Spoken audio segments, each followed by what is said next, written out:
બે કોમેન્ટ આવેલી છે કે જાફરાબાદી ભેંસ કેટલું દૂધ કરે, તો આખી માહિતી તમને હું આપી દઈશ. આપણે આપણી ભેંસનું દૂધ દોહણ તમને લાઈવ બતાવીશું. લાઈવ મકાઈનું ભૂસું જ અમે અત્યારે તો ભેંસને આપીએ છીએ, બીજું કંઈ દેતા નથી. બાકી કપાસ મિલ્કિંગ લાઈવ બતાવવાનું છે આખે આખું.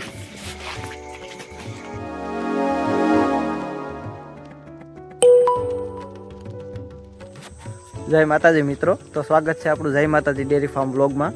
ને આજે આપણે વાત કરવાના છે, લાઈવ મિલ્કિંગ બતાવવાના છે તમને, દૂધ દોહણ કહીને દૂધ દોહણ બતાવવાના છે. અને ખાસ બીજી વાતે આપણે કરવાની છે, જાફરાબાદી ભેંસ કેટલું દૂધ કરે. આપણે બે કોમેન્ટ આવેલી છે કે ભાઈ જાફરાબાદી ભેંસ કેટલું દૂધ કરે. તો હાલમાં અત્યારે આપણી પાસે જાફરાબાદી ભેંસ હાજર છે નહીં, પણ આપણે આપણી ભેંસનું દૂધ દોહણ તમને લાઈવ બતાવીશું, લાઈવ મિલ્કિંગ કહીને એ. અને વાત કરીએ વિડીયોની આખી જાફરાબાદી ભેંસની કે જાફરાબાદી ભેંસ કેટલું દૂધ કરે, તો આખી માહિતી તમને હું આપી દઈશ. જો કે મેં પણ યુટ્યુબ માધ્યમથી મેળવેલી છે, અને બાકી થોડુંક ભાઈબંધુ દોસ્તારોએ આપણને કીધેલું છે કે ભાઈ જાફરાબાદી ભેંસ એટલું દૂધ કરે. જો હારી હાસવણ હોય જાફરાબાદી ભેંસમાં ખવડાવો તો 18 થી 25 લીટર સુધીની રેન્જ છે જાફરાબાદી ભેંસની દૂધ કાઢવાની. પણ એ હવે આપણી હાસવણ ઉપર હોય. હવે અમારી ભેંસ છે અત્યારે હાલમાં હું કહું તો 9 લીટર સુધી દૂધ એક ટાઈમનું કરે, એટલે સરેરાશ માનો તો આપણે 18 લીટર દૂધ તો અમારી ભેંસ કરે છે. ને જાફરાબાદી ભેંસ આખી દુનિયામાં આપણે આમ સમજો તો આખી દુનિયામાં આપણે ફેમસ છે જાફરાબાદી, આપણી સાઈડની ભેંસ. એટલે જાફરાબાદી ભેંસમાં દૂધ તો હોય, પણ ટૂંકમાં શું છે એની હાસવણ એ પ્રકારની હોવી જોઈએ. તો આપણે આખી વાત કરીશું જાફરાબાદી ભેંસ વિશે, કેટલું એને ખવડાવવું પડે, શું શું દેવું પડે.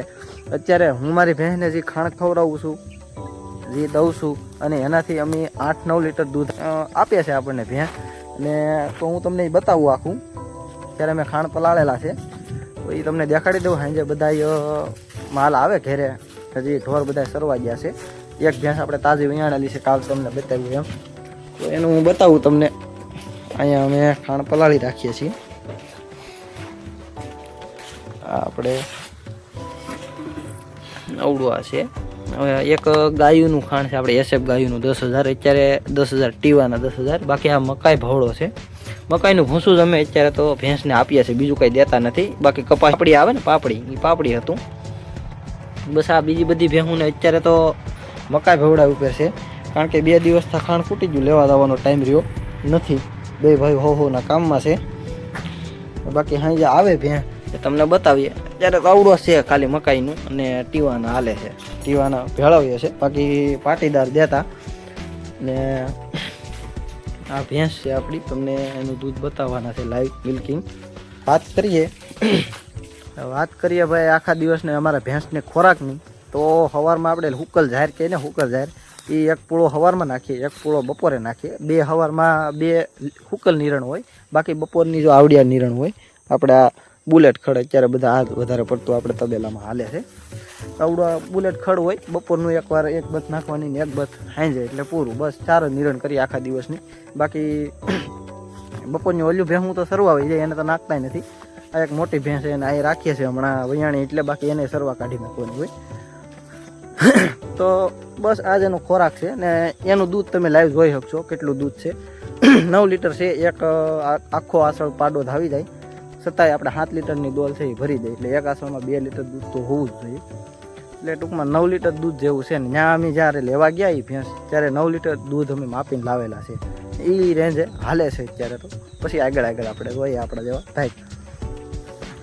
આ હતી આપણી ભેંસની માહિતી. હવે વાત કરીએ જાફરાબાદી ભેંસની.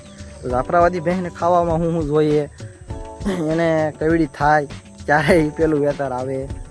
ટૂંકમાં અમુક ભેંસ આપણે જાફરાબાદીમાં મેં વધારે પડતું સાંભળેલું એવું છે કે ભાઈ જાફરાબાદી ભેંસ છે ને, આપણે આમ તો 4 વર્ષ હાસવીએ ને પાડી, ત્યાં તો એ પાડી તૈયાર થાય એવું સાંભળેલું છે. મારો હજી ખુદનો અનુભવ નથી. અને ટૂંકમાં અમુક વસ્તુમાં આપણે યુટ્યુબમાં જોઈએ ને તો વધારે પડતું એવું જાણવા મળે. એટલે મારો અનુભવ એવો છે. અને જાફરાબાદી ભેંસ અમારે લાવવાની ઈચ્છા તો પૂરેપૂરી છે. દૂધ તો એમાં સારું હોય એ મને ખબર છે, પણ મેં હજી માહિતી મેળવેલી છે કે ભાઈ કેટલું એને ખવડાવવું પડે તો એ કેટલું દૂધ કાઢે. એ હું આગળ તમને કહું આખી વાત. પહેલાં પારું છોડી આવીએ, પછી વાત કરીએ. તો આવી જશે આપણે પારું પાસે. પારુડાને લેવા થોડીક વાર છે, તો આપણે વાત કરી લઈએ જાફરાબાદી ભેંસની. તો જાફરાબાદી ભેંસની વાત કરીએ તો આપણે ગુજરાતમાં જોઈએ તો આમ ગુજરાતની સૌથી જાણીતી ભેંસ અને આપણે ભારતની સૌથી મોટી ભેંસ જાફરાબાદી ભેંસ. આપણે મુખ્યત્વે આપણે જોવા મળતી હોય તો આપણે અમરેલી અને ગીર સોમનાથ બસ બે જ એરિયામાં વધારે પડતી જોવા મળે. જોકે આપણો એરિયો છે ગીર સોમનાથમાં આપણે આવીએ છીએ, અહીંયા જ આપણે વધારે પડતી જોવા મળે. મોટી ભેં આવે એટલે એને હાંસવાણી એવી જોઈએ જાફરાબાદી ભેંને. તો વાત કરીને હાંસવાણીની ટૂંકમાં ઓળખ જાફરાબાદી ભેંની ટૂંકમાં આ બાજુના હોય બધાને ખબર જ હોય, ટૂંકમાં ન ખબર હોય એ લોકોને જાણવામાં આવે તો કે ભાઈ જાફરાબાદી ભેંને ઓળખવી તો કે ભાઈ સૌથી એનું પહેલાં તો મોટું માથું, એના હિંગ, એનું મોઢું તમે જોવો તો તમને ખબર પડી કે જાફરાબાદી ભેં છે. સૌથી મોટી વસ્તુ આવે જાફરાબાદી ભેંમાં માથું જ એનું સૌથી મોટું આવે. આપણે આમ જોઈએ તો ભાઈ ડાલામાંથી કહીએ ને, આપણે ડાલામાંથી ભેં આવે જાફરાબાદી ભેં.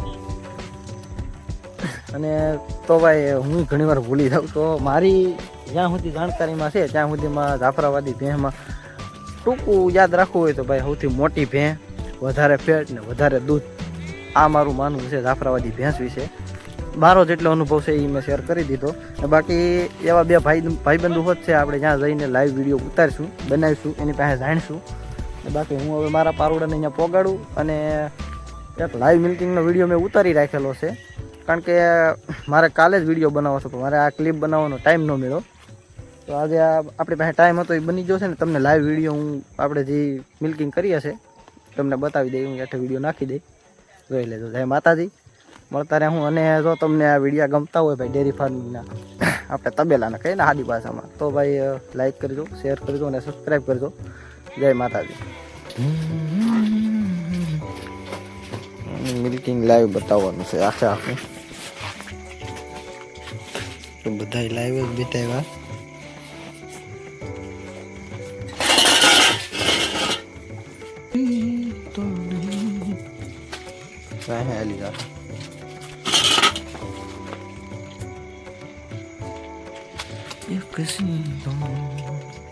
એક આસળો ભાઈ પાડાને ધવરાવી જ દેવાનો. ઘણી વાર ફાંકા મારતા હોય ન હોય, ઘણા મારી જવા, હું માનું જ નહીં. 8 લીટર દૂધ હોય જ નહીં. તમને લાઈવ બતાવવાનું છે, લાંબો બહુ થઈ જાય. એક આસળ આખો પાડાને ધવરા દેવાનો, બાકી 3 આસળનું દૂધ બતાવવાનું છે. હું ન માનતો, ન 5 લીટર દૂધ ભેંસ જાય એમ. હવે આવ્યા પછી માનવા મીડા.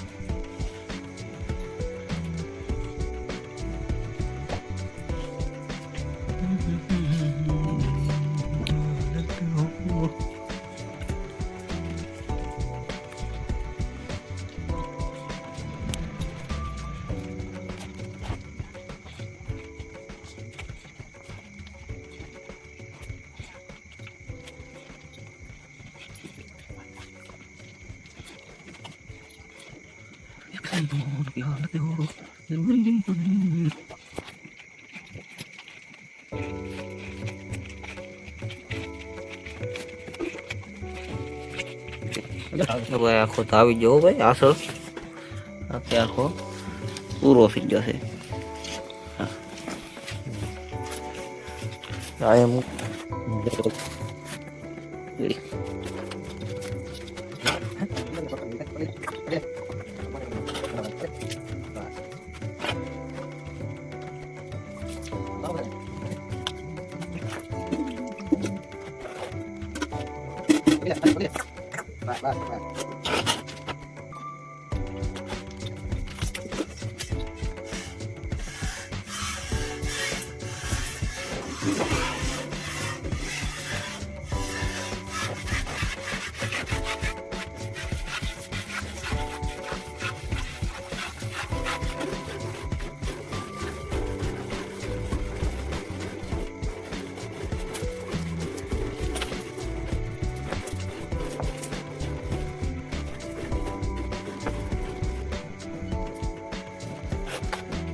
હાલી જાય ને મળે